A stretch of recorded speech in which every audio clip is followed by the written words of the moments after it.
Salam sejahtera, tuan-tuan dan puan-puan yang dihormati sekalian. Tajuk utama, PAS tolak PH untuk elat, mudarat politik lebih besar. Kata Hadi, berita sepenuhnya, PAS menolak menjalani kerjasama dengan Pakatan Harapan PH bagi mengelakkan kemudaratan politik lebih besar, walaupun parti itu dijemput menyertai PH sebelum pilihan raya umum ke-14 PRU 14 yang lalu. Presiden PAS Tan Sri Abdul Hadi Awang berkata, penolakan itu kerana PAS mempunyai pengalaman paling lama dalam bertahluf dengan beberapa parti yang ada bersamanya.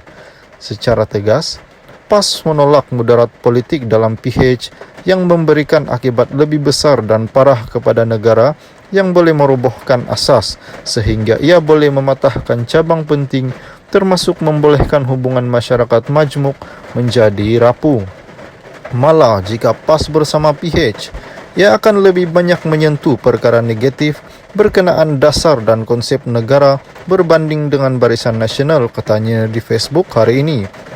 Ahli Parlimen Marang itu berkata keadaan sedemikian dapat dirasakan oleh tempoh PH memegang tampuk pentadbiran kerajaan pusat walaupun dalam tempoh singkat berbanding BN yang paling lama memerintah sehingga ditolak rakyat dalam PRU 14 berikutan salah laku dan rasuah.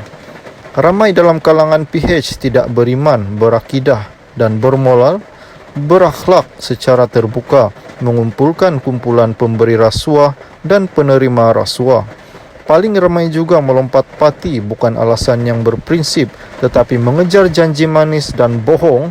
Mereka mengamalkan politik dendam melalui kenyataan terbuka yang mengganggu gugat urusan pentadbiran negara dan menyusahkan badan kehakiman, katanya. Malah katanya dalam PH terkumpul kalangan mereka bersikap anti-Islam, mengancam institusi raja-raja, rukun negara dan asas perlembagaan persekutuan, khususnya kemuliaan Islam sebagai agama bagi agama rasmi. Bahkan terdapat kalangan PH fanatik bencikan Melayu dan Bumiputera tanpa mempedulikan hak terhadap agama lain dan kaum yang sudah mencukupi. Justru PAS tepat mempertahankan hak Melayu, Bumiputera dan Islam, termasuk bahasa, menjadi teras kepimpinan negara ini tanpa menghampuskan bangsa dan bahasa lain. Ini kerana Islam mengajar bangsa Melayu ini agar tidak bersikap fanatik perkauman yang dapat saksikan dalam masyarakat Malaysia.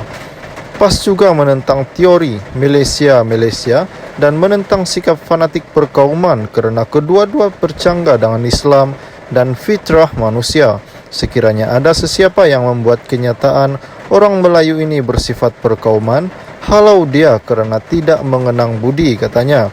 Abdul Hadi berkata, parti politik dan badan bukan kerajaan NGO dalam PH menegaskan ideologi sekular secara terbuka sehingga mereka menolak prinsip agama dalam politik. Selain itu, ada kalangan mereka bersikap pragmatik bahawa berkuasa semata-mata tanpa ideologi yang ingin diperjuangkan menyebabkan mereka menjadi hanyut dan mudah melompat.